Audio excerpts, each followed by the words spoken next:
New health advisories show kids' cough and cold medicines are not effective and should no longer be used on children under the age of 6.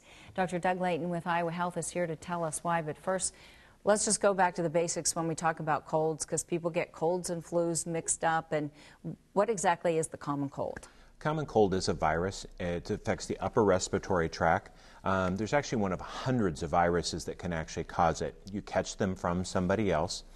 Symptoms are actually fairly mild. Runny nose, cough, sneezing, can't have a sore throat, body aches. Big thing is really low-grade fever, under 101. Over 101, you start to question whether it's just simply the common cold or other things, and might be a warning sign to at least have somebody check it out.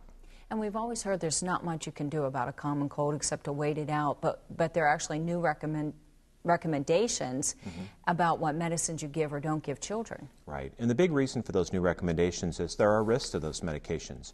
Especially in children under 6, we think that the risks are probably greater than the benefit that they gain.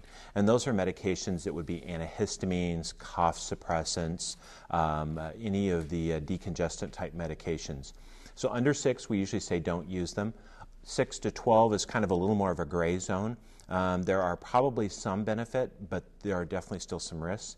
And after that, we feel that the risk and benefit are worth going ahead and using the medication. So if parents aren't supposed to give medications, then what else can you do? It's all comfort measures. Things like a humidifier. We usually talk about a cool mist humidifier, and the reason for that is the hot mist humidifiers can actually burn children, so that's the main reason why that switch.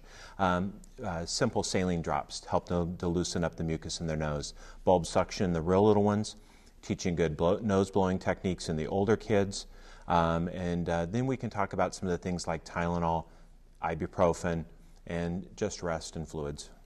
Yeah, and loss of appetite. So you always hear feed a fever, starve a cold, or whatever. You're not too hungry then. Thanks, Dr. Layton. For more health topics, visit our website, kcci.com.